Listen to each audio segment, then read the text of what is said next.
First Watch Now. What you need to know from the Cochise County Sheriff's Office. Hosted by Cochise County Public Information Officers Carol Kappas and Grady Butler.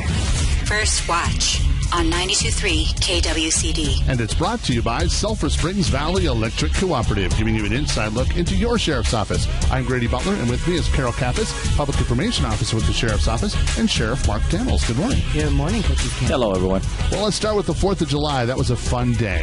What a birthday party.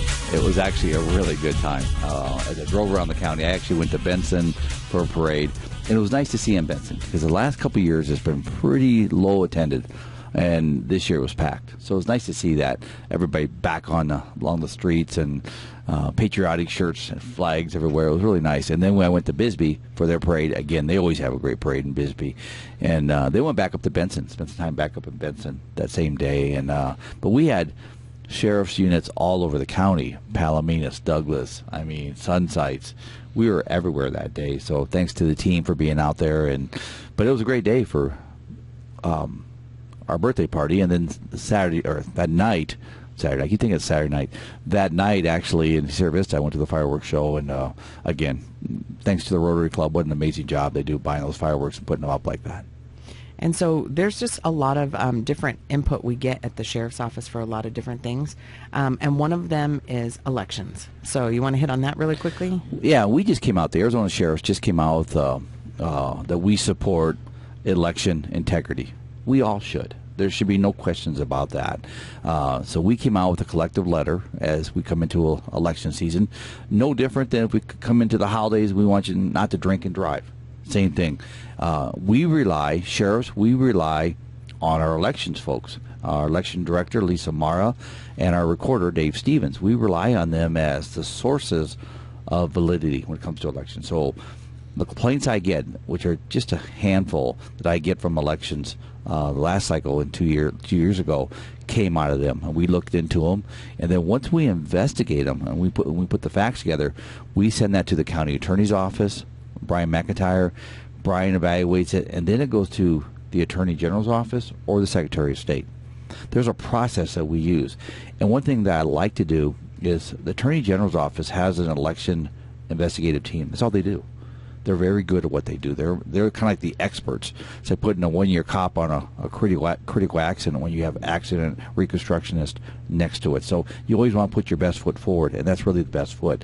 But we still have, I just want to say that we have the authority to investigate it, but there is a process, and it usually goes through the Attorney General's office. And but again, we'll always stand up for election integrity and do the right thing when it comes to those that violate our election laws.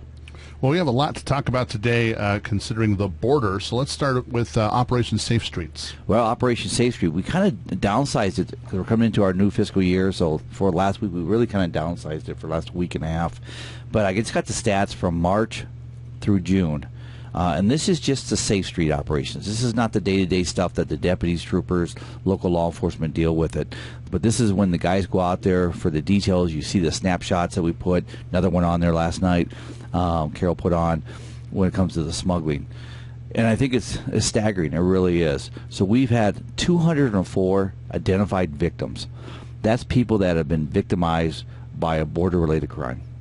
Whether a mom and child have been stuffed into a trunk, or put in a position where it's endangered, all the way up to a citizen where it comes to criminal trespass issue, people that have been assaulted, home invasions, accidents as a result of a pursuit. It could be any of that. But we had 204 victims in 3 months. We apprehended 1,088 undocumented individuals. We had 370 human smuggling events, and we had 67 pursuits. Again, 67 pursuits, and we seized 5 weapons. And if we're seizing weapons, that means there's a crime. So again, and that's just in a small snapshot of 3 months, and it's just alarming. 370 human smuggling events, and but most of ours are 204 victims that have been identified as victims and sent to the county attorney's office as under the victim notification process. So again, it shows the program is working. It shows the efforts by the men and women that wear a badge here in this county, but it also shows the impact that we're dealing with. And I'll just say it's not getting better. It's truly not getting better. That's, we average just from this particular detail. These are the results from the details not all of our contacts, but Right. pretty much the details. So that's 4 a day if you just extrapolate that out just a little bit. But also what we're seeing, again, the pursuits, people that are causing a danger to our society from doing that. And then there was an incident last night off of Highway 191 near the Douglas Prison as well. There was. One of our deputies went to stop a vehicle, turned into an, I believe it was a pursuit that went into an altercation. What I mean by altercation is the suspect driver had 13 undocumented in the vehicle, illegals in the vehicle, end up hitting our patrol car, our sheriff's unit, as an intentional act. And then we spent the evening. I don't think they got the driver. I don't think they got him. But that's what the men and women are dealing with. I heard a pursuit a couple of days ago where 130 miles an hour driving left to center going toward I-10. It went on for like 40 minutes, 45 minutes, and then into a residential neighborhood out in the county.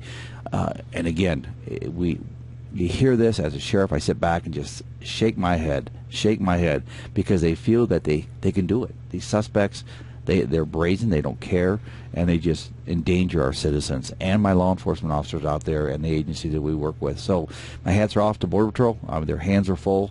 I was out with the media yesterday down at the border, spent most of the day with the media, and I'll tell you, they were just shocked at what we were showing them. And in fact, we're coming down 92, heading out there, and right in the middle of the road's a camouflage bag. So I stopped, and I'm thinking maybe this is a kid's bag or, dropped out of a car or something. But no, it was a smuggling bag. I mean, it had all the water, the electrolytes, all the stuff we see from those trying to come across. Obviously, that was a pickup point, and for whatever reason, that got thrown right in the middle of the highway. So it's if you look at our deserts right now, our private properties, our ranches, that's one of the big complaints with ranchers too, is the litter out there, the trash that they're leaving behind, because it has nothing to do with Cochise County. They have no respect for our county. And so it's frustrating. It continues every day in this county. And then you look at the magnitude of the southwest border, and we have to do a better job. And I say we, I'm talking about the absence of the federal government. They have to engage. And folks, that's not a political statement. That's a real statement. I mean, you find a Border Patrol agent or you find anybody, even with a badge in D.C., they'll tell you they're engaged. And I'll apologize on this radio, but you ain't going to find it. Well, let's talk about some money that we do have for the border issues. Well, as you know, the state budget just passed. There's over $500 million to address border security. So let me just say, first of all, thank you, Governor Ducey. Thank you to our state legislative folks, especially Dave Gowan, Gail Griffin, and Lupe Diaz for their straight local support here. And I worked quite a bit with all three of them over the last 6 months, 7 months while they were in session. So we just had a meeting. I had 3 meetings with the state over the last few days talking about allocations. Again, we're looking to put the Southwest Border Operations Center here in Cochise County. So we're looking on that. In fact, I'm touring our facility this afternoon. We're also looking at sustained cost in the jail, both personnel, incarceration cost, to continue funding for our safe streets. We got to keep the pressure on. If we back off on that, I mean, it's going to be a brush fire out there when it comes to smuggling in this county. So we're just trying to keep a lid on it, so we don't want to spill that. And last but not least is we're going to look at equipment needs and intel. We got to get live feed intel here in Cochise County, and so we're going to bring through the national sheriffs. We're going to bring in some folks to help us do that, where it's real action live feed. So we have it right there, not 3 days later when I can't do anything about it, but we need it right away. And that's working with sheriffs all along the southwest border and police chiefs and our partners at the federal level. So, and then last but not least, we're looking on a sex trafficking unit to come here in Cochise County and start working those that are being trafficked. They all are, in my opinion. I know there's a difference, consent versus non-consent, but the reality is when the cartel gets you and you're paying fees to be smuggled as a human, folks, that's modern-day slavery. I don't care what it says. And so we're going to try to do some intel on the sex trafficking, human trafficking side of that. And sharing things that work with everybody along the border, including Texas. You've got coming up a meeting with some Texas sheriffs as well. Yeah, we do quite a bit. Tomorrow morning, I'm going to be addressing Texas sheriffs out of Dallas, Texas. Another sheriff out of the border in Texas, myself. He's my vice chair for the National Sheriff's Border. So we're going to be talking to quite a few sheriffs tomorrow virtually and giving them an update from 2 perspectives, one Arizona and one Texas on the southern border. Texas has 250-plus counties. So you think, well, why don't they just talk to their own sheriff? It's not that easy. It's a huge, huge state. So we're doing that tomorrow morning. I'm looking forward to that. And you also have a powwow coming up, and then you have some sheriffs from South Dakota coming next week. Yeah, I'll be going to Flagstaff on Monday evening for a meeting Tuesday morning in Flagstaff for our Arizona Sheriff Association meeting. We've got a lot to talk about, a lot going on. And then next week we got the New York Times coming too. Right. Next week. And then we also have South Dakota sheriffs coming in next week that will be educating, and the New York Times is going to integrate into that tour. So again, the more that we can put out the facts, the more that we can put out the information on what's going on our southwest border, and then you look at the fentanyl. I saw a thing yesterday. I mean, you can buy fentanyl off social media. I mean, literally, think about that. You go in there, you buy the fentanyl pills, and what they tell me, it's like $10 a pill. The fentanyl's killing Americans everywhere in this country, and kids. So you go in there and buy on social media, buy $10, a $10 pill that could kill you. In fact, if you break it up, kill more than just one. And nobody's doing anything about that. And I brought that up to the media that was here yesterday that we spent time with. But it amazes me that we allow that. It amazes me that social media does not take that off there. But they don't. So if I seem a little frustrated with social media, I am, because that's the vehicle, the venue that gets smugglers in Cochise County. That's the vehicle that's selling illicit drugs throughout our country, not just Cochise County. So yeah, if I stand against social media, I am, and we've asked the governor, we've asked the Attorney General Brnovich to step up against that, and they both have. But let's get some legal action against them. Something is wrong. If you walk up on the street and say, "Here, want to buy a fentanyl pill?" we can arrest you. So why are we not going after them criminally on that? Because you're soliciting an illicit act here in Arizona, and specific my county.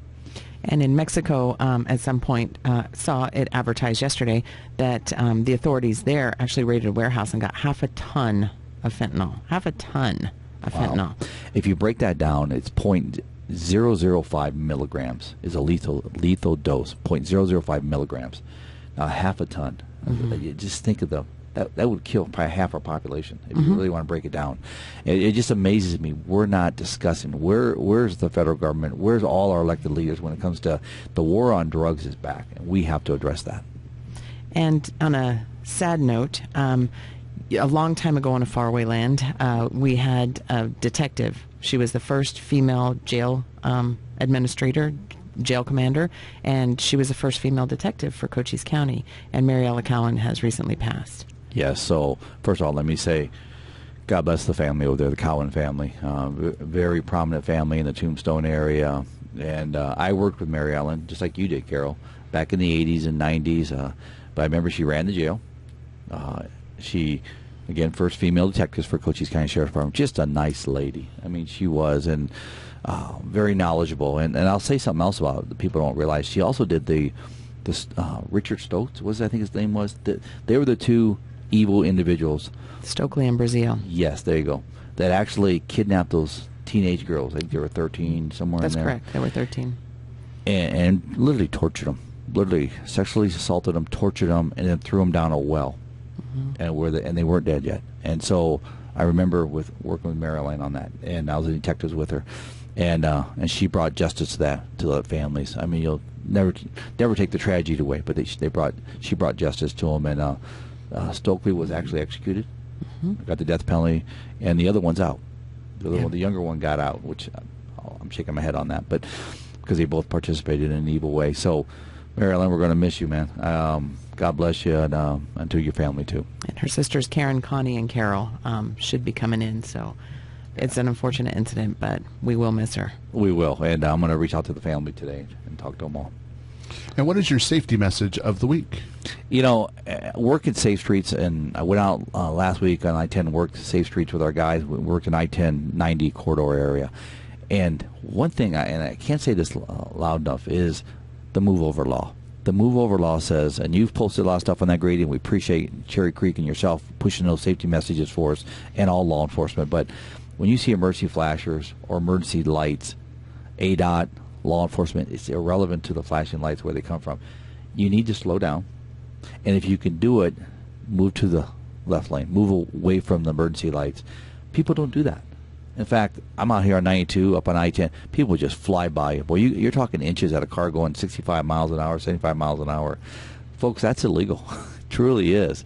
I mean, and I stop people all the time, and I'll write them, and they make the comment to me, Well, I didn't know.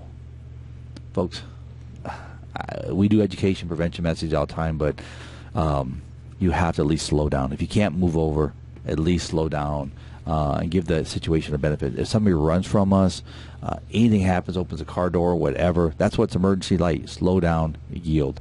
So I ask everybody to please heed to that law. Well, Sheriff Mark Daniels, we thank you for coming in and talking to us today. Grady, thank you. Carol, thank you. Guys, have a safe week. And Carol, who do we have coming in next? We have Fort Huachuca Colonel John Ives. First Watch on KWCD Country is brought to you by Sulfur Springs Valley Electric Cooperative. First Watch Now. Hosted by Public Information Officer Carol Kappas and Grady Butler. On 92.3 KWCD. And it's brought to you by Sulfur Springs Valley Electric Cooperative, giving you an inside look into your sheriff's office. I'm Grady Butler, and with me is Carol Kappas, Public Information Officer with the Sheriff's Office, and our next guest. Welcome back, Cochise County, and welcome Colonel John Ives. You're here from Fort Huachuca. You've been on this particular assignment for several weeks, so welcome. Thank you so much for coming in today. Oh, thank you so much for inviting me. Well, tell us a little bit about yourself and your career and how you got here. Well, my career is usually a story of failure. This isn't what I wanted to do with my life. I wanted to be a sergeant in the Army Rangers, and instead, here I am as an intelligence colonel. So, clearly a failure. But I've enjoyed everything I've had an opportunity to do. I was an armor officer before I became an intelligence officer, and I've been all over the world: Iraq, Afghanistan, the usual fun spots, Kuwait, Qatar, Nigeria, and then I've spent some time in Korea, and I've been stationed all over the U.S. in different places. So, but now I'm back home, really, in Fort Huachuca. And what does an intelligence commander do? Well, I'm the commander of Fort Huachuca Garrison, so it's a U.S. Army garrison, Fort Huachuca, and what we do is we are, for lack of better terms, the city managers of Fort Huachuca. And what is a garrison? Garrison is what you would call the installation, and all of the houses, all of the buildings, all the people, all of the capabilities that we have on the installation over at Fort Huachuca, that's considered the garrison. And where were you stationed right before Fort Huachuca? Right before we came here, we were in Augusta, Georgia. We were stationed at Fort Gordon. I was working for U.S. Army Cyber Command, actually. Is this your first time on Fort Huachuca? No, it is not. I lived here 3 times as a kid. I was here when I was 2 years old. My dad was a staff sergeant instructor over at the schoolhouse on Fort Huachuca. And then we came back again. I started kindergarten here. And then we came back again, and I started the 5th grade here. You'll note the military lifestyle. You start places, but you never finish there. And so we move all over the place, and then I came back again as an adult. And when I say it's a family and this is home, my wife was actually stationed here, my wife Elizabeth, long before I met her. Otherwise, we probably wouldn't have been friends. She was a Navy sailor here at Fort Huachuca learning Morse code. So it was funny to find out we were coming back, and she said, "Oh, I used to live in those barracks right there." And so we're driving around all the neighborhoods, and I used to live in that house. I used to live on that street. So a lot of memories here for both of us. And now you're going to create some new memories with your family. So what are you looking forward to doing around this area? Well, we love the mountains. It's an absolutely beautiful area. So we plan on hiking. I want to get myself in good shape before I go back to Sedona, because that's beautiful hiking up there, and we want to check that out. Of course, we want to go to the caverns just up the road. There's a lot of outdoor activities that I want to do here, but I also travel on my stomach, and I've been hearing of all these great restaurants in the area, so we want to try all of those as well. That's why I need to do all the hiking. And I would ask you what your command style is, but I want to preface this with something.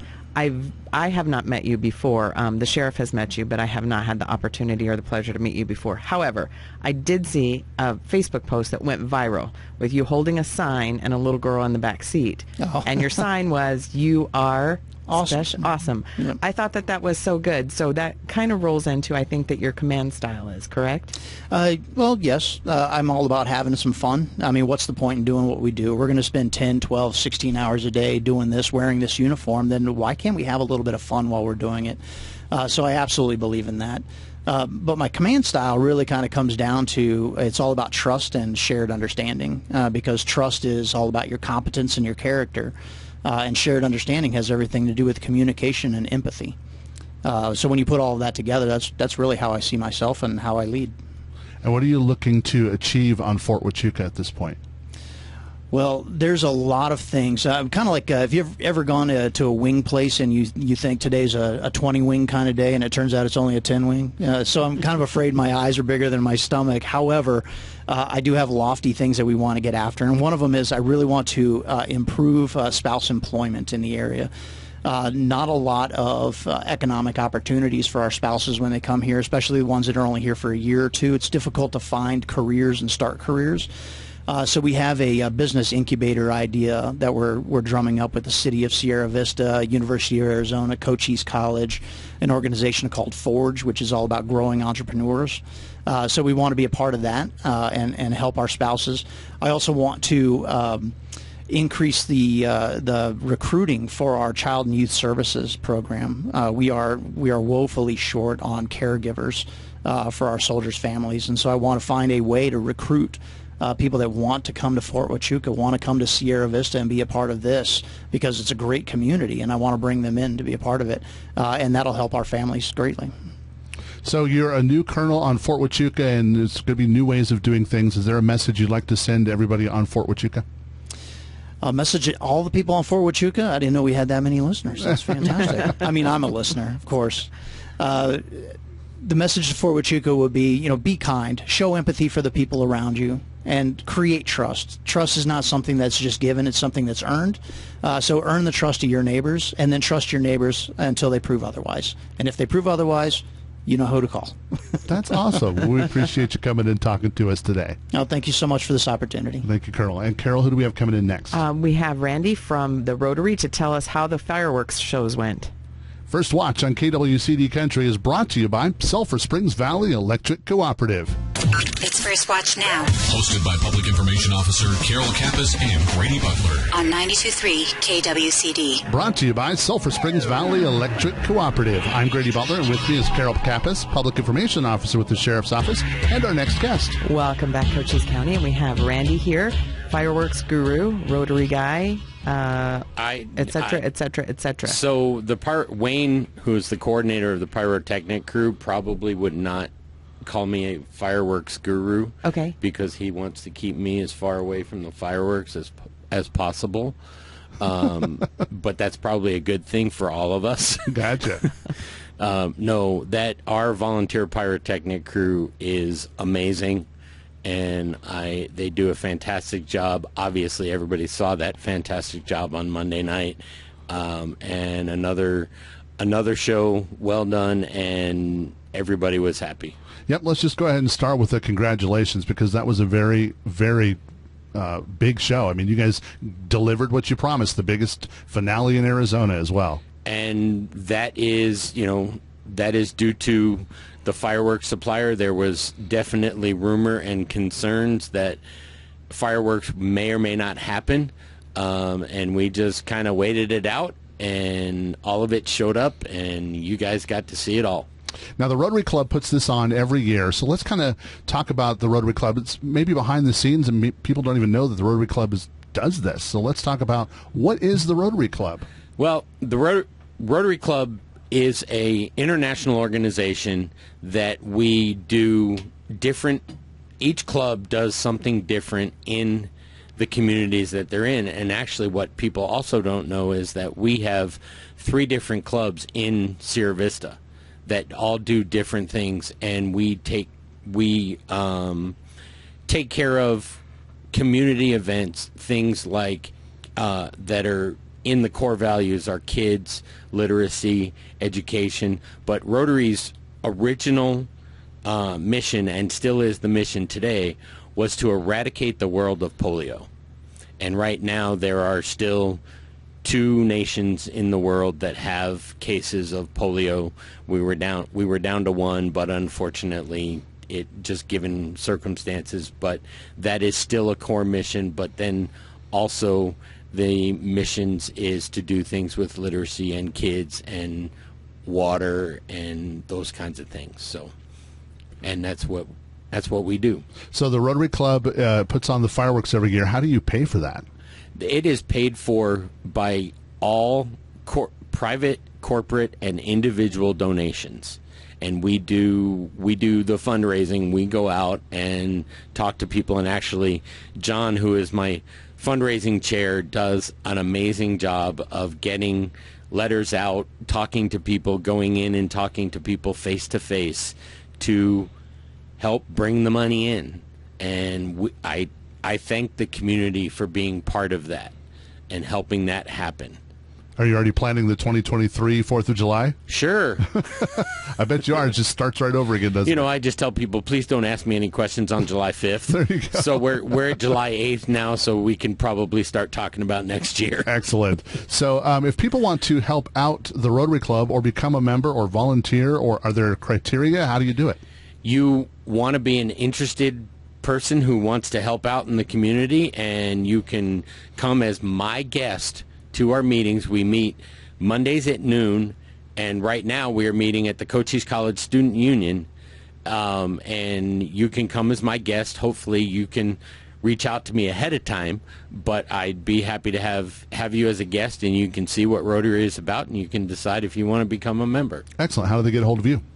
They can get a hold of me at rsuskind, SUESKIND, at gmail.com, or call my cell phone, 520-249-6233. And you work at Guild Mortgage, too, so they can get a hold of you there. Yes, they can get a hold of me at Guild Mortgage as well. Okay. Well, let's talk about some of the sponsors that you had this year, because you just said the community makes this happen. Let's give them a shout-out. So we have different sponsor categories, and our big sponsors, the red, white, and blue category, they have been longtime sponsors and large sponsors. And our largest sponsor, Vinny's New York Pizza, we have, a lot of people are familiar with the fireworks that go to Stone Field, and that waterfall is named and done because of Vinny.